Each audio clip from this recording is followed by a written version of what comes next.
बता सकूं भाई इमिग्रेशन में मेरे साथ क्या हुआ।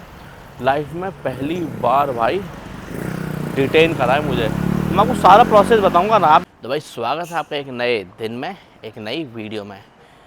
इस वीडियो में हम बहुत सी चीज़ों के बारे में बात करने वाले हैं। थाईलैंड के जो इमिग्रेशन और वीज़ा रूल्स चेंज हो चुके हैं उसके बारे में बात करने वाले हैं। अब भाई जो भी फ्रीक्वेंट ट्रैवलर हैं उनके लिए इमिग्रेशन ईजी नहीं रहा।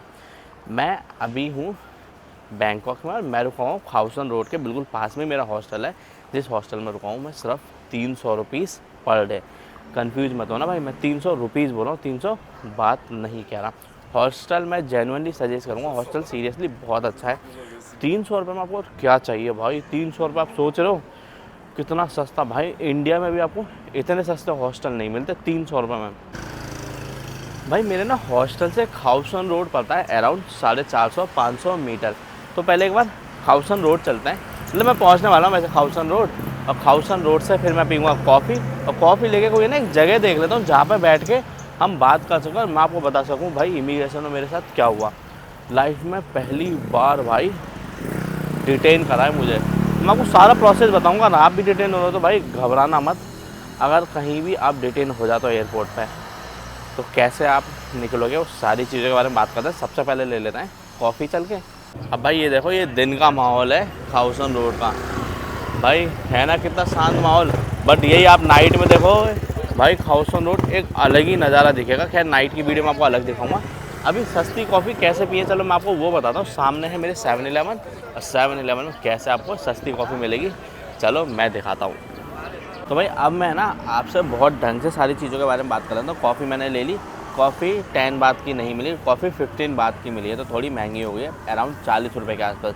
बट ये भी सबसे सस्ती है क्योंकि यहाँ पे कैफ़ेज़ में आपको कॉफ़ी बहुत ज़्यादा महंगी मिलेगी। अब मैं पहले वीज़ा के बारे में बात कर रहा हूँ। भाई वीज़ा इंडियंस के लिए फ्री है 60 डेज़ के लिए। बट जो फ्रीक्वेंट ट्रैवलर्स हैं जैसे मैं बार बार थाईलैंड आ रहा हूँ, तो भाई मेरे जैसे के लिए अब हो चुकी है भाई डिफ़िकल्टीज़। अब जो भी 2 बार से ज़्यादा ट्रैवल कर रहा है ना भाई, उनसे बहुत सारी चीज़ें क्वेश्चंस कर रहे हैं। अब इंडियंस के लिए और भी चीज़ें थोड़ी स्ट्रिक्ट हो गई हैं इमिग्रेशन में। पहले तो मैं नॉर्मल लोगों के लिए बात कर लेता हूँ, अगर आप फ्रीक्वेंट ट्रैवलर नहीं हो मेरी तरह, तो भाई अब आपसे भी पूछ रहे हैं return flight ticket, hotel booking और कितने पैसे आप लेके आए हो। बट अब बात करता हूँ मेरे जैसे के लिए, क्योंकि अगर इनकेस डिटेन हो जाए तो मैं आपको पूरी कहानी समझाता हूँ कैसे शुरू हुआ था मेरा प्रोसेस। मैं जैसे ही इमिग्रेशन काउंटर पर गया तो भाई इमिग्रेशन वाली लेडी ने अपने किसी और स्टाफ को बुला लिया, तो वो मुझे एक डिटेंशन रूम में लेके गए। मतलब कुछ इमिग्रेशन जहाँ पे मैं बता रहा हूँ स्वर्ण भूमि एयरपोर्ट के बारे में। स्वर्ण भूमि एयरपोर्ट के जस्ट इमिग्रेशन के जस्ट सामने वाली तरफ उनका डिटेंशन वाला एरिया बना हुआ है, वहाँ मुझे लेके गए। पहले उन्होंने मेरा पासपोर्ट देखा, फिर मुझे एक डिक्लेरेशन फॉर्म दिया।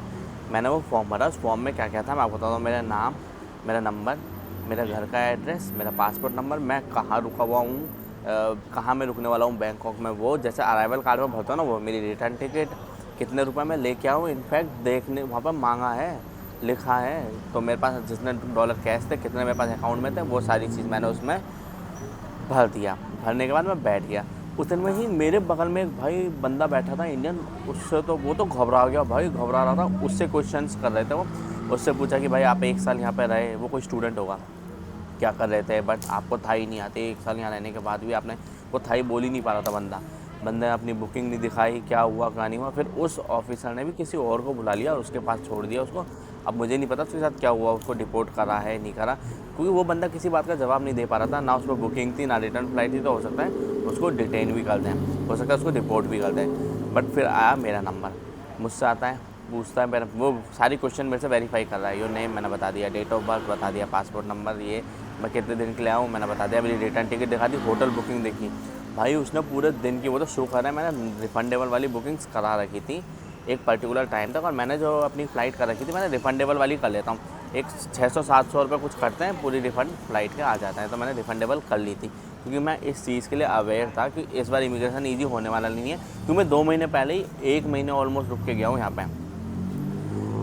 फिर भाई को मेरी चीज़ें सारी सही लगी। भाई ने मेरे से बस कैश के नहीं पूछा कि मैं कितने लाया हूँ, वो तो मैंने लिख दिया था इसलिए। फिर मुझसे पूछता है why you come Thailand again and again. बोला मैं, भाई मैं हिल गया जैसे उसने पूछा। तो मैंने उसको बताया कि भाई मैं यहाँ पार्टीज़ के लिए आता हूँ, घूमने आता हूँ, मेरी थाईलैंड फेवरेट कंट्री है, आप देख लो, मैं भाई कंटिन्यू ट्रैवल करता हूँ। बट मैंने उसको अपना इंस्टाग्राम यूट्यूब बताया नहीं, सोशल मीडिया बताता तो भाई वो और भी चीज़ें देखने लग जाता। फिर मैंने कही कि आप मेरी पिछले 5 साल की हिस्ट्री चेक कर सकते हो, मैं हर बार न्यू ईयर पर सिर्फ थाईलैंड आता हूँ। तो उसने देखा, बोला ओके, और फिर मुझे साइन मारा, वो स्टैम्प करा और जाने दिया। तो मेरे साथ ज़्यादा प्रॉब्लम हुई नहीं। बट अगर आप डिटेन हो रहे हो ना, कभी घबराना मत, बिल्कुल easy to easy smoothly answer देना। लोग घबरा जाते हैं, तो मैंने उस स्टूडेंट को देखा भाई, वो घबरा गया था बहुत भयंकर ही। अब भाई ये देख लो, खाउ सन रोड का भाई दिन का कुछ अलग ही लेवल का माहौल रहता है। बिल्कुल भाई, आपको जो माहौल अभी दिख रहा है ना, इसका पूरा ही डिफरेंट आपको नाइट में दिखेगा। ये सारी दुकानें ना यहाँ से हट जाएंगी नाइट में। तुम जैसे ये देखो, आपको ये पूरा मार्केट दिख रहा है, गाड़ियाँ आना सब बंद हो जाएंगी यहाँ पे नाइट में। बाकी कुछ इस तरीके से मार्केट बना हुआ है, यहाँ पे आप शॉपिंग भी कर सकते हो। बट भाई यहाँ पे चीज़ें बहुत ज़्यादा महंगी मिलती हैं। बट मैं आपको इसी वीडियो में आगे दिखाने वाला हूँ यहाँ का एक सस्ता मार्केट भी। भाई आप में से ना बहुत से लोगों को एक चीज़ की कन्फ्यूजन रहती है कि थाईलैंड आ रहे हो तो भाई थाईलैंड में कहाँ रुके।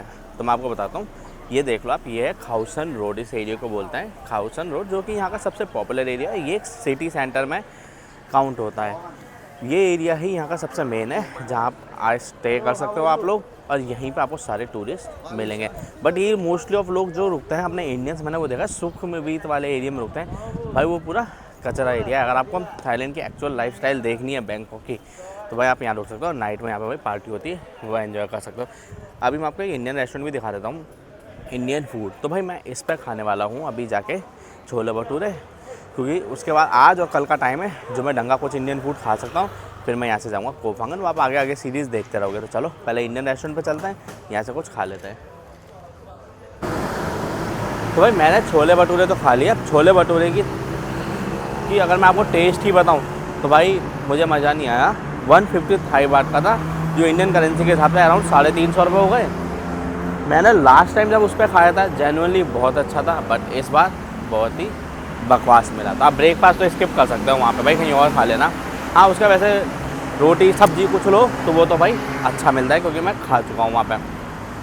अब मैं यहाँ से जा रहा हूँ सेंट्रल वर्ल्ड मॉल।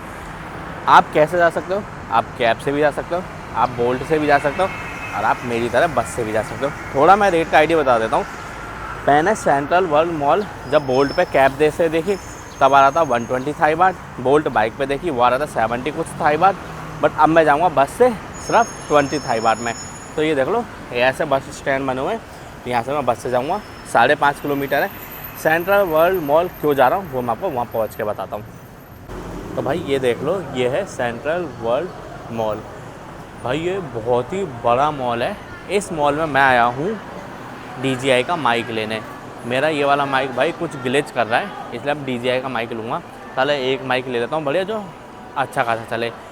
अब मैं आपको रेट का आइडिया बता दूँगा, क्योंकि इंडिया में तो वही माइक मिला है 14,000 का, और यहाँ कितने का मिला देखते हैं। लेकिन वही 14,000 का कब मिल रहा है, जब वहाँ पे अमेज़न पर सेल थी, वरना वो शायद 17,000 का है। मैं फिर भी एक बार डाल दूँगा, आप देख लेना DJI Mini 2 कितने का है यहाँ पे। तो आप थोड़ा रेट कंपैरिजन कर लेना, इंडिया में कितने का और यहाँ कितने का है। और भाई एक क्वेश्चन जो सब लोग पूछते हैं कि भाई सिम कार्ड कहाँ से लें, एयरपोर्ट से लें, 7-Eleven से लें, या कोई जनरल स्टोर से लें। तो मैं आपको थोड़ा समझा देता हूँ। अगर आप एयरपोर्ट से लेते हो तो बहुत महंगी पड़ती है, 7-Eleven से लेते हो तो एयरपोर्ट से थोड़ी सस्ती पड़ती है, और इनके ऑथराइज स्टोर से लेते हो तो वहाँ तो भाई बिल्कुल ही सस्ती पड़ती है। जैसे मैंने 1 मंथ वाला प्लान लिया है, मैं आपको रेट कंपैरिजन करके बता दूँगा। तो ये मेरा 1 मंथ वाला प्लान है, जो कि मैंने लिया है 399 थाई बात का, 100 GB का प्लस 20 GB। तो मैंने समझ लो 120 GB डेटा मेरे पास हो गया। ये अगर थोड़ा और कम लेते तो जैसे 300 का मिला है 20 GB, बट मैं सजेस्ट करूँगा अगर 1 मंथ ले रहे हो तो आप 100 GB वाला प्लान ले लो। यही प्लान अगर मैं एयरपोर्ट से लेता तो मुझे एयरपोर्ट पे अराउंड पड़ता है ये 700 थाई बात का, और यही अगर मैं 7-Eleven से लेता तो मुझे 550 से 600 बात का पड़ता। बट मैं लोकल ऑथराइज स्टोर से आके ले रहा हूँ तो मुझे इतना सस्ता पड़ा है। तो अगर आप थाईलैंड में आ रहे हो ना, तो आप लोकल किसी भी ऑथराइज स्टोर पे आ सकते हो और वहाँ से ले सकते हो। भाई मैं आपको ना एक मैकडी के बारे में बताता हूँ। अगर आप दुनिया में कहीं भी जा रहे हो तो मैकडी में आप कैसे सस्ते में ले सकते हो, मैं थोड़ा सा एक आपको एग्जांपल भी देता हूँ। जैसे मैंने लिया है फ्राइज़ और कोक और एक चीज़ डिप। यही अगर मैं डायरेक्ट सामने से ले रहा था, यहाँ से ऑर्डर कर रहा था, तब मुझे पड़ रही थी 120 थाई बात की। बट मैंने ले ली भाई 79 थाई बात की। ऑलमोस्ट 40-50 थाई बात मैंने बचा लिए। ये मैंने कैसे लिया है मैं आपको बताऊँ। मैकडी की आप ऐप डाउनलोड कर लो, उस ऐप में रीज़न आता है कि सपोज़ अगर आप थाईलैंड में तो थाईलैंड डालो, और वहाँ पे डील्स आती हैं। तो ये मुझे डील मिल गई 79 थाई बात की। तो वैसे ही आप वहाँ से ऑर्डर कर सकते हो आप मैकडी की ऐप से। अगर आप डायरेक्ट परचेज़ करोगे तो भाई बहुत महंगा पड़ेगा, इससे अच्छा आप मैकडी की ऐप से करो। भाई मैं ना अभी बैंकॉक में हूँ, DJI के स्टोर पर हूँ। मैंने अभी यहाँ से लिया है माइक और मैंने लिया है ड्रोन। मैं दिखा देता हूँ आपको, देख लो भाई, ये है ड्रोन DJI Mini 4 और ये है DJI माइक मिनी। मैं दोनों के बारे में थोड़ा समझा देता हूँ। ये मैंने लिया है करीब 8,000 रुपये के आसपास का इंडियन करेंसी के हिसाब से, और ये मैंने लिया 32,000 के हिसाब से। और मैं दोनों का अगर आपको रेट का फ़र्क बताऊँ ना, ये मिलता है माइक इंडिया में अराउंड करीब 14,000 से 17,000 के बीच में, और ये ड्रोन मिलता है इंडिया में भाई अराउंड 52,000 से 58,000 रुपीज़ के बीच में। तो मुझे ऑलमोस्ट 20,000 रुपये सस्ता तो ये पड़ गया, 4-5 हज़ार सस्ता ये पड़ गया है। तो इसलिए मैंने भाई थाईलैंड से लिया है।